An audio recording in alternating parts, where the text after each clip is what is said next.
starting with 6 discard spells, splitting between Inquisition of Kozilek and Thoughtseize. Yeah, I mean, some of the amulet hands, for example, like just a Summer Bloom and a Titan and a lot of lands, you know, a Thoughtseize deals so much damage to. So Jarvis will start out on Teleria West. Russell will Thoughtseize, and we'll see what Jarvis is on. It is 2 bounce lands, so Simic Growth Chamber and Golgari Rot Farm. He has Summoner's Pact, Pact of Negation, Ancient Stirrings, and Primeval Titan here. So this feels like the type of hand that's pretty robust against a discard spell because there's multiple lines of attack from Jarvis's side, no matter what gets taken. Yeah, it's not one of those fast hands. This is a hand that does a pretty good job of just, you know, playing a robust game, and Amulet has some good draws in that. That said, if Russell has something like an early Liliana, he can really pick this apart. Pact of Negation is unlikely to matter in this matchup. It's not a strong draw for Jarvis. Russell's going to go ahead and take the Summoner's Pact, and that does take some of the speed away from Jarvis's draw, because I was going to say he would Pact for Azusa Lost but Seeking, but he did draw it for the turn, so that might not be what he does. Simic Growth Chamber will pick up Teleria West, and we move back over to Russell. You know what's sometimes a nice card to have not be legal in non-rotating formats? Wasteland. Oh yeah, it's really nice. It's really nice that you can dip your toes in the water with some of these fancier dual lands because land destruction's really a jerk. Yeah. I mean, there's still a lot of ways you can get blown out by playing a bounce land. Tectonic Edge, Fulminator Mage, Cryptic Command. A lot different than Wasteland in terms of. I mean, Wasteland would this deck wouldn't even exist. There'll be a Tarmogoyf on turn 2 for Russell. And by tapping out here, Jarvis does have. If he had an untapped land, he would have had free reign to Azusa this turn, but he doesn't. He just has another bounce land and the Teleria West. So he Stirrings for Colony Garden. Colony Garden is a 1/of that protects Amulet. The turn you play a Titan, it protects it from an onboard Liliana. Also could just be a nice chump blocker to have access to. Absolutely. There's a lot of different 1/of lands you can run, and you can't actually run all of them, so it is somewhat meta-dependent. Colony Garden, for example, when the deck first started, was not typically in lists. You play it when Liliana's a thing. Right. And we do see an attack from Russell. It puts Jarvis down to 17.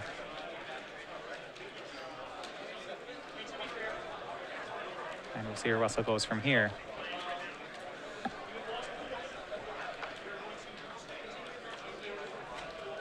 So it feels like in this matchup, very important for Russell to be having a clock going as well. Don't want to give that Amulet player a lot of time to get everything set up. Yeah, well, what he needs to do is just grind through the different threats. Either needs to kill Jarvis or grind through the different threats that Jarvis has. Right now, Jarvis isn't representing anything more than a turn 6 Titan, but what the deck's Titans do is that they're very good at finding your next threat. So once Jarvis gets a Titan, you should expect some sort of threat every turn until Jarvis runs out. Kitchen Finks for Russell. Now these tap down, Jarvis will get to play a full 3 lands this turn. He'll get to go all the way up to 6. Azusa gives Jarvis 2 additional land drops every turn.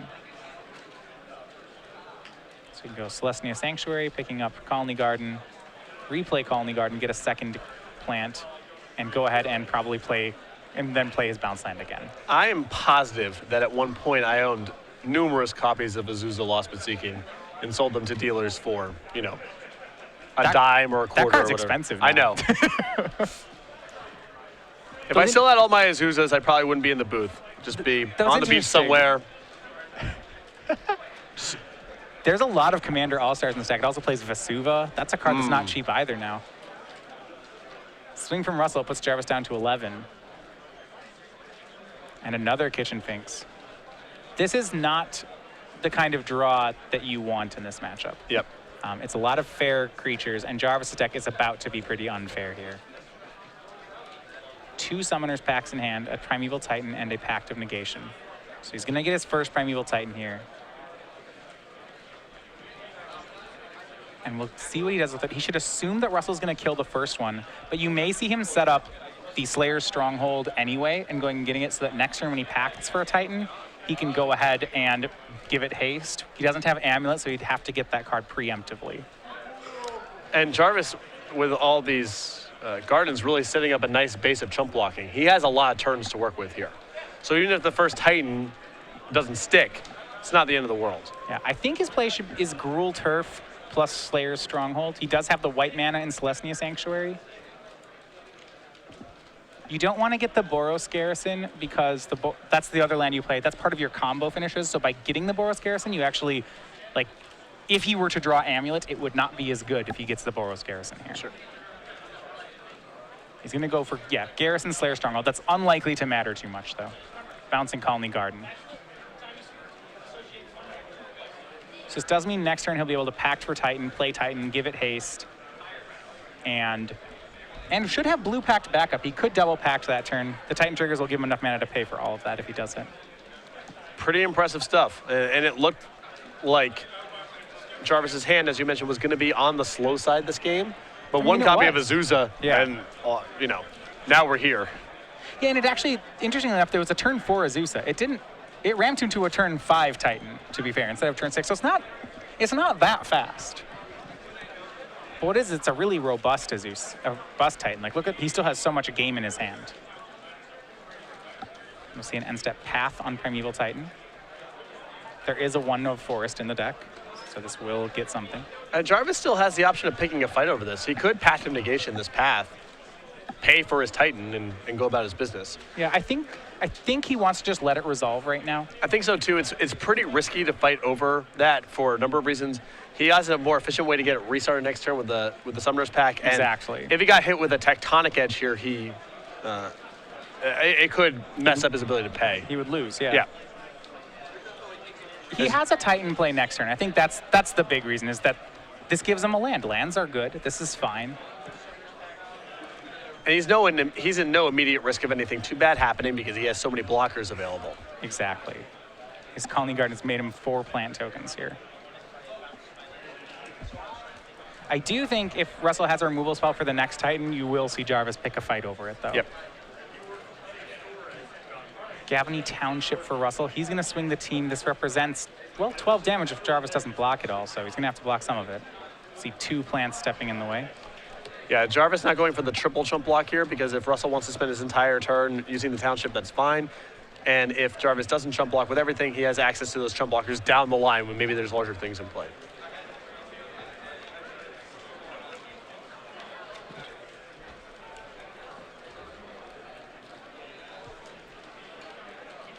And Jarvis goes down to 5.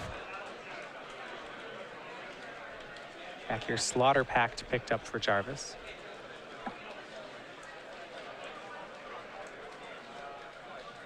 And he is, yeah, he's going to just go ahead and just naturally looks like has another Primeval Titan here. He actually, via his bounce lands, should be able to make, if he hasn't played a land this turn, he could I was saying he could make 2 Titans this turn. Then he wouldn't be able to haste it, though. So he kind of has the option between hasting this Titan and just making a second one. Sure. He's 1 mana short. Because the Azusa extra land triggers work, he could get bounce lands here, bounce his lands like Forest or Slayer Stronghold, replay them with his extra land drops, and go get another, be able to pay for another Titan.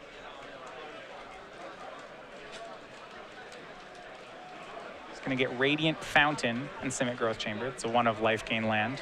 You give him a little bit of a cushion here. Siege Rhino having trample makes chump blocking a little bit more complicated in the event that something happens to a Primeval Titan. Yep, this Titan will go ahead and get haste.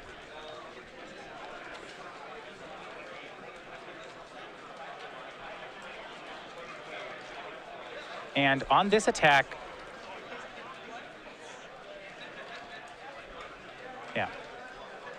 Actually, so it's had he chosen that turn, I want to just go back to a play I'd mentioned before. Had he chosen that turn to, instead of bouncing the Radiant Fountain that came into play tapped, float a mana and bounce one of his untapped lands, and used like, he could have made 2 Titans this turn with the 3 extra land drops. He could have made a Titan, swung, got 2 more bounce lands, bounced more untapped, like lands come into play untapped, and then made a second Titan post combat. Okay.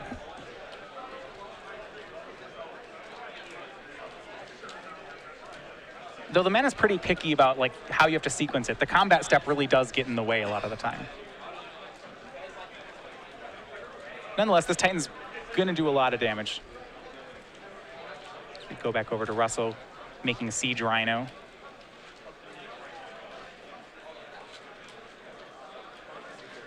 He does have a lot of damage on Jarvis here, but I would say Jarvis should be able to fight through this. Yeah. I mean, particularly still with Patch Negation left in hand at a moment's notice. A 6/6 that colds the entire board. Yeah. Jarvis using his extra land drops to cast Radiant Fountain, and then Vesuva. Looks like we'll see what he chooses to copy here. He's going to use Vesuva to copy a bounce land, pick up Teleria West, and transmute it. There's a lot going on with this deck. This is one of the hard, I would say of the decks that I regularly play, this is certainly the hardest deck. I never feel like I'm playing it at 100%. The good news is that 80% is good enough to win a lot of matches. There are a lot of lines that are just giant puzzles.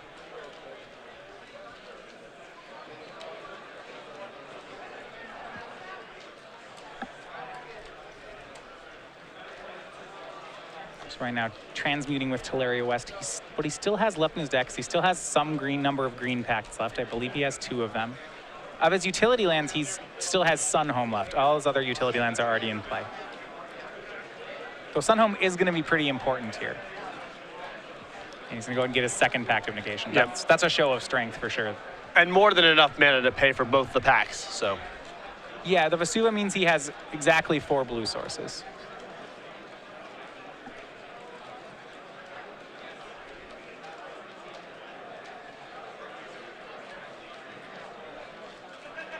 Go back over to Russell.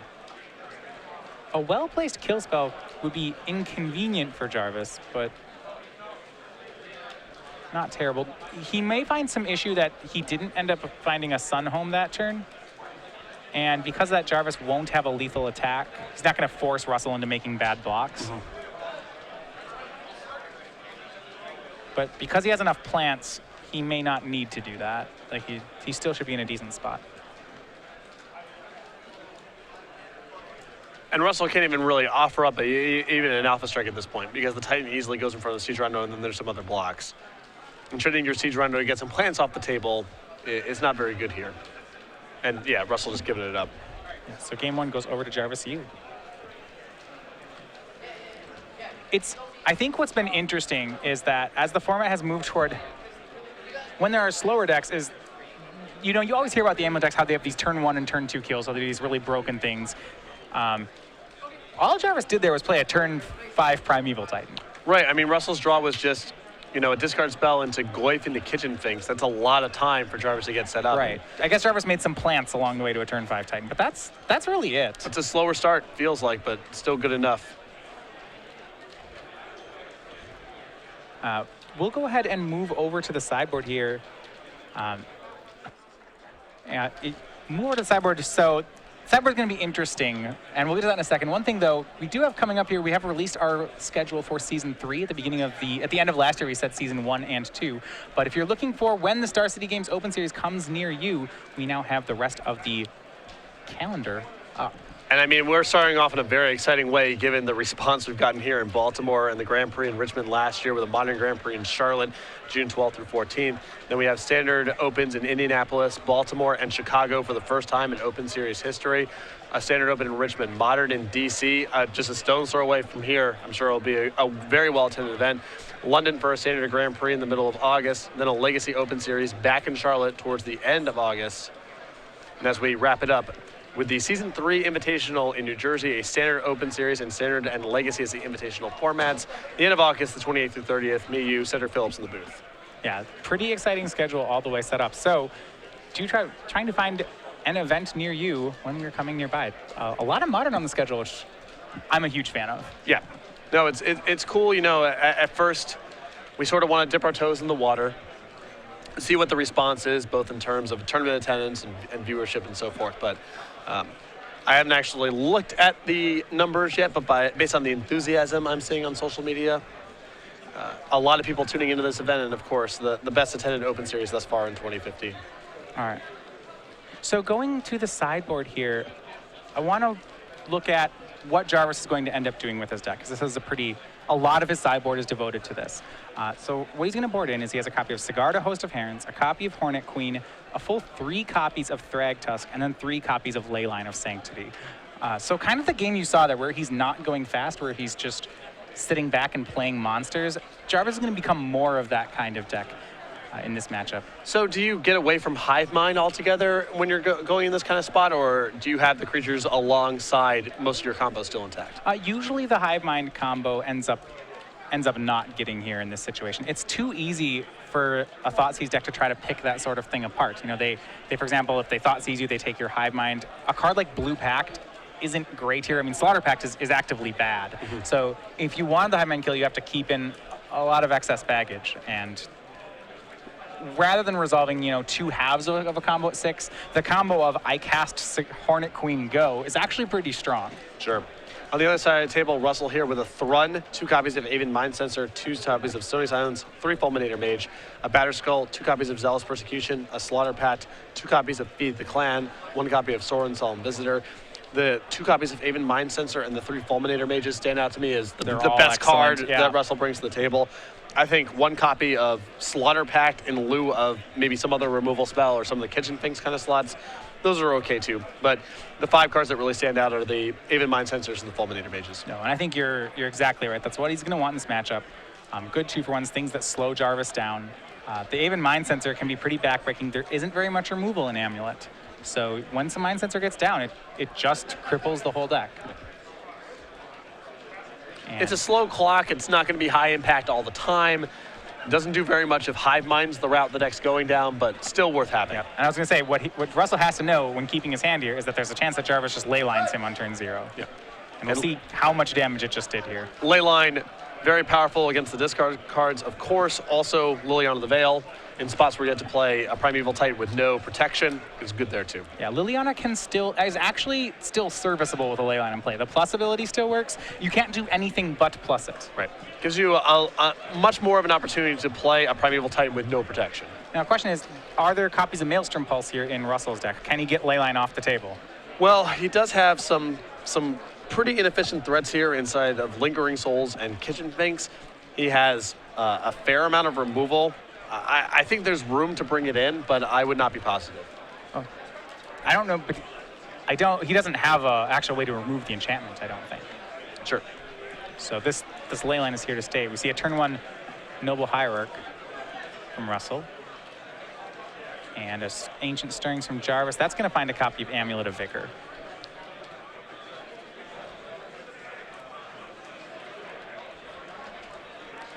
Using the counter off Tendo Ice Bridge. Jarvis can keep a lot of hands because of his Leyline that are kind of bust-ups. Like, he does not have to be fast because of this.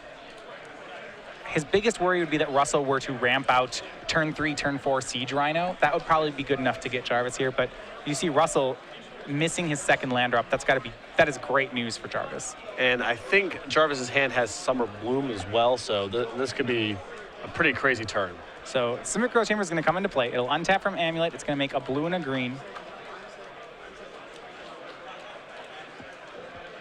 And then it will bounce itself. So you're absolutely right. Here's Summer Bloom. He has 3 land drops remaining. He's going to go ahead and use that. If he has the Titan, this is off to the races.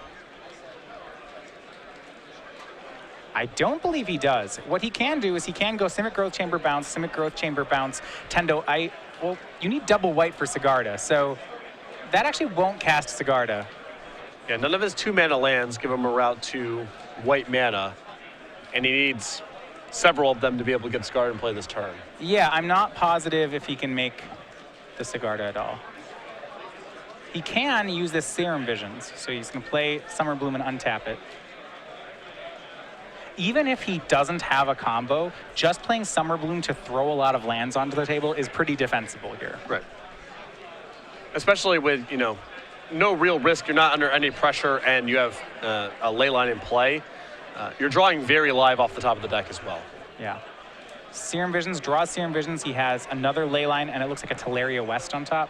He probably is interested in Teleria West. Obviously not interested in a second Leyline of Sanctity. Yeah.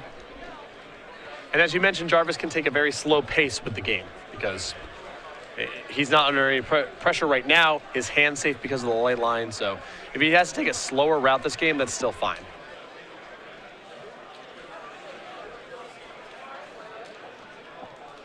He'll go ahead and replay land number 2. That's going to be Tendo Icebridge. Use the counter off it to make a blue mana to cast Serum Visions. And then make 2 more lands for the turn. Mana Confluence and Gemstone Mine. But that would be 1 too many. He's already made 2. So those are, yeah, just gets to make one of them. It's going to be Gemstone Mine. It does set him up to be able to make Sigarda next turn. And you can look at Russell's hand right now. Thoughtseize and an Inquisition, just these discard spells rotting, and it's hard to imagine that Siege Rhino is going to be by itself good enough to get this done. Yeah, I mean, it depends what Jarvis has. I was going to say, if Russell could make Siege Rhino that turn, he'd have a shot of racing Sigarda. But Sigarda, you see there the play for Jarvis. I mean, there's no way Russell knew this is what was coming. I think Russell needs to go for a proactive line if he wants a chance here. Yeah, for sure. I mean, you cannot get this kind of deck all day long. The draw steps, just pound for pound, are so much better in the Amulet deck. And yeah. A lot of Russell's draws are cut off at this point because Leyline shuts out a lot of it. Yeah, it's interesting. Amulet top decks really poorly, but when it does top deck some of its game, its good cards find more copies of themselves. So 1 Titan, is 4 Titans. Mm-hmm. And a 2/3 Charm Wave. This does not look like it's going to get the job done for Russell.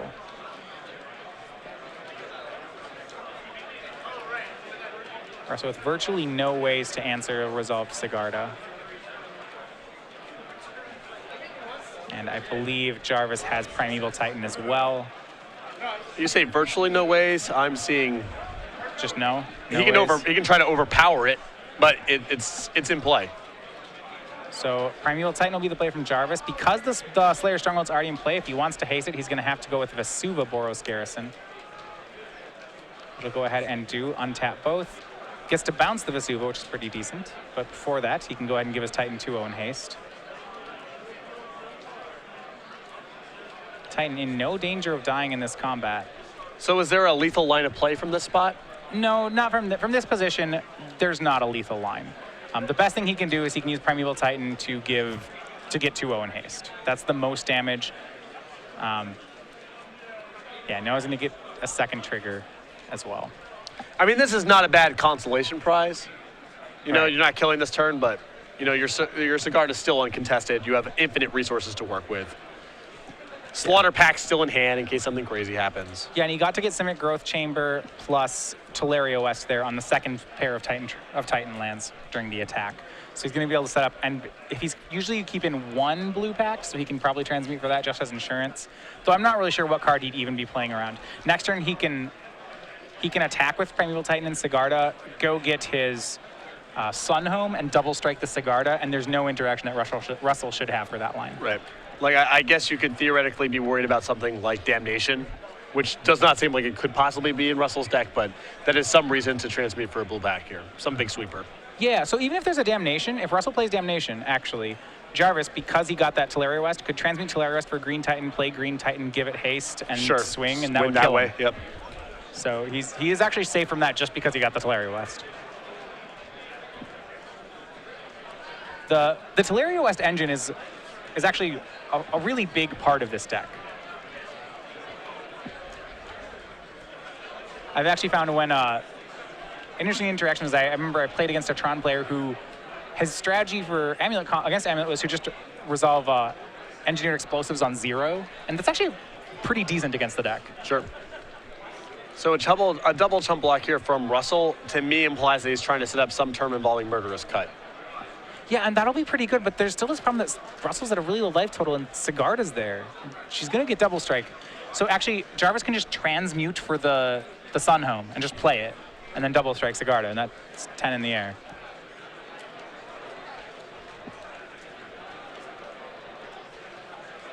Yeah, we'll check on life totals here. I believe Russell took, yeah, I believe he should be at 9. Yep. So yeah, if Jarvis just transmutes for Sun Home, that's lethal next turn.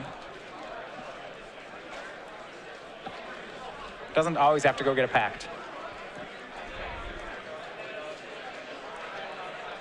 Well, if Russell is able to both play a Murderous Cup for 1 mana and a Siege Rhino, then that gets him another turn. Not that's not a long-term solution. Well, it depends. I don't know. I'd have to count whether Jarvis has enough mana to transmute for Sunhome, activate Slayer's Stronghold. Oh, okay. Yeah, just double up. That Vesuva there is set to Slayer's Stronghold. Yeah. So you may just be able to 14 him still. Gets rid of the Primeval Titan. And looks like Jarvis is heads up on that one. And the draw that turn was Hornet Queen, which is a fine backup policy if something bad were to happen inside of combat here. And there you go. The transmute for Sunhome, double strike for Sigarda, and that will be at 2-0. Jarvis Yu defeats Russell Martin. And you can see kind of the problem that Abzan has in a matchup like that, where the clock's just not that fast. I think that if Russell has access to his discard spells, he's fine there. Right. But the White Leyline just shut him out. And at that point, he's just a deck of not very efficient creatures, and that gives Jarvis all the breathing space to do his thing. Yeah, so there are ways he can interact there. So say, for example, he had a turn 3 Fulminator Mage. When Jarvis went for Summer Bloom, he could just Fulminator Mage away the bounce land. Yeah, Leyline's a pretty big beating and can be pretty wrecking in that matchup. A lot of times, like I said, if Russell had been on his land drops and just slammed turn 3, turn 4 Siege Rhino, like Russell has a chance to win there. He can actually erase it. So is there a way to sort of shore up that deck's, you've mentioned a lot, it's light on action. There's only so many cards of substance. So counter spells, well-timed, and discard spells, that can be pretty bad. And now you're talking about, maybe just a curve of Siege Rhinos being good in a certain percentage of games. Is there a way to shore up those liabilities, or is so much of your deck just consumed by the combo space that it is what it is? The deck list, there are very few cards that are even playable inside the deck list. It's basically, it's on the level of, I guess, like Legacy Storm, where there are very few cards you can work with. The reason you have such a big sideboard plan against Abzan is there just aren't that many cards that you want to board in this deck. Sure. You have very little card selection. A lot of your cards are bounce lands. I think you have about 8 slots that you can even work with. So some of its bad matchups are preying on the fact that it has a bunch of bounce lands in the deck, and there isn't really a way to shore that. Yeah. So it looks like we're going to be heading over to a backup here momentarily. All right, yeah, we have a pretty good matchup here between Rudy Brixa and Kevin Jones. This is a Splinter Twin mirror, actually, between them. Both of them playing Blue-Red Twin. One of the more popular decks today, the mirror is actually really interesting between the two decks. Both decks are so good at interacting at instant speed. Both decks involve, Spellskites in the mix. And you can see Kevin with what I would argue is one of the most important cards in the matchup with Desolate Lighthouse, because these decks are all just sort of staring at each other for a while. It's very hard to go for the kill. Yeah. And so you can just improve your hand over time. All right, so we're late here in game 2. Kevin Jones up a game. Currently, Kevin has 9 lands in play. As you said, importantly, one of them is Desolate Lighthouse. Seemed to have some inevitability against Rudy's just 5-land hand. However, yeah, Kevin also with Batterskull in place certainly seems to have Rudy on the back foot, but the life totals are pretty even. 11 for Kevin, 9 for Rudy. Burning the other person out, certainly not unrealistic in the matchup. The nature of these two decks makes it hard to go for the kill. So instead you get these games that drag out like this, where they almost start resembling traditional blue-red control decks. See here, Rudy snapcasting back a Lightning Bolt. Kevin with a Snapcaster Mage of his own. His is going to go ahead and look like get remand for this flashback Lightning Bolt. Rudy will bolt away the Snapcaster Mage with, I believe, before Kevin gets to draw off remand.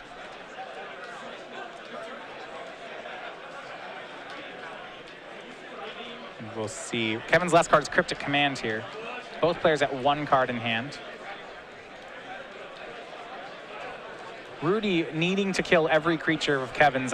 Once Batterskull jumps on one of them, it should be lights out. And Kevin is going to fight that fight. It looks like he's going to go ahead and Cryptic Command away the Lightning Bolt.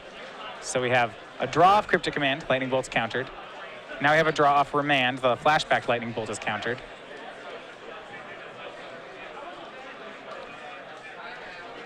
And this was all on Kevin's end step. So Kevin goes to 9. Yeah, Kevin just trying to set up inevitability with Batterskull at a relatively high life total here.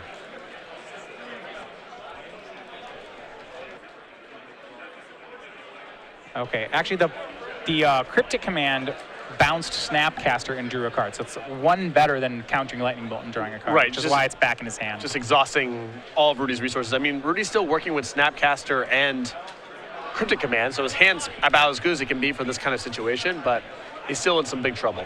Yeah. Snapcaster Mage swings into Spellskite. Kevin, end step, is going to go ahead and bounce his own Batterskull. See Cryptic and Snapcaster in Rudy's hand. Draw for Kevin, Deceiver Exarch. And he does not want to redeploy Batterskull just yet into the face of blue mana. Kevin's pretty content. I imagine Kevin's content sitting on the board because he's the guy with the Desolate Lighthouse. Exactly. I mean, he's got just all the inevitability at this point. Snapcaster will swing, and Kevin here's going to try to get a little bit of value, flashing in Deceiver Exarch into play to try to just block Snapcaster Mage. And this is pretty rough for Rudy because he almost has to fight over this, but he has no long-term answer to the Batterskull. Yeah. I suppose the negate he's picked up gives him a shot at being able to fight a battle over it. Like, this isn't the spell he wanted to Cryptic Command. But he will. He'll try to Cryptic Command countering Deceiver Exarch. See what Kevin has back. Looks like Kevin does want to fight over this one. He does have Snapcaster Mage in his hand. Rudy knows about that. And here comes a counterspell. Snapcaster Mage will come into play. We do not know what it's going to flash back. Rudy will almost certainly have to negate whatever Kevin picks here. Yep. This fight is getting way too costly. Kevin debating between Cryptic and Remand. He'll go ahead for flashing back Cryptic Command. And that will be negated. So negate for Cryptic Command happens. Rudy's Cryptic counters the Deceiver Exarch. Rudy draws up Cryptic. Now Snapcaster's still attacking. Kevin can choose to block with Spellskite or his own Snapcaster. Yeah, I mean, Rudy wins the fight here but loses the war. Right, because now Kevin gets to resolve the Batterskull. Kevin untaps with a lot of open mana. Starts with Serum Visions, draws a card. Scries one top, one bottom. Rudy still with some weapons in his hand, but the tap out here is pretty dangerous, and it is going to be Batterskull for Kevin. His remaining hand looks to be land and negate. Yep, very potent package here. Yeah, the land can be looted away from the light using the lighthouse. If you're Kevin, you just need to make sure you don't get burned out, I would think. Yeah, and Batterskull, once that starts connecting, that's no longer on the table. Yeah. Keranos, God of Storm, is the play for Rudy. Despite the fact that it's an enchantment right now, when it's on the stack, that sure is a creature, so negate cannot happen there. Kevin will loot on end step, but now he untaps. Gets to get a swing in, though, looks like, with Batterskull. That'll put Rudy down to 5. Ancient Grudge, a draw for Kevin. Kevin, right now, without an answer to Keranos, Rudy's got a shot. Well, you know, he's gaining life. The bolts off of Keranos don't matter that much because Kevin's board is just 4/4s. And Rudy is running out of time here. So drawing a card is nice, but you feel like with Snapcaster Mage and negate in hand, Kevin can probably protect himself from whatever Rudy cobbles together. Yep, 2 lands. A free land drawn from Rudy, then draws a land for the turn. He'll pass. He still has a pair of Snapcaster Mages in his hand, so Rudy's going to need to make these ones count.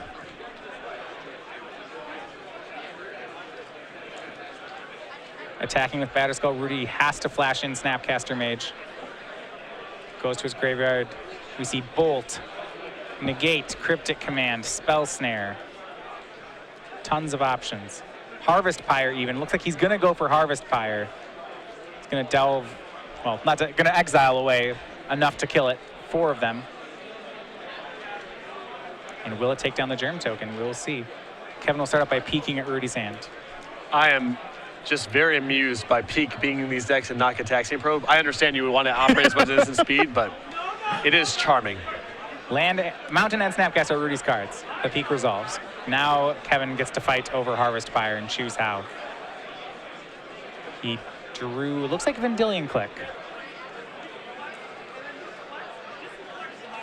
And he will go ahead and cast Vendilion Click on Rudy. And he may just let this Harvest Pyre, well, happen, I would think. Another Snapcaster Mage into play. It's going to go ahead and flash back. That looks like actually a Dispel in the graveyard. Yep. And I agree with you. I don't think Kevin really needs to do anything about this. He can just move the equipment over to the flyer next turn, right? Right. Another Snapcaster Mage from Kevin. Stack getting awfully big here. But Rudy already has a Dispel with flashback at the ready.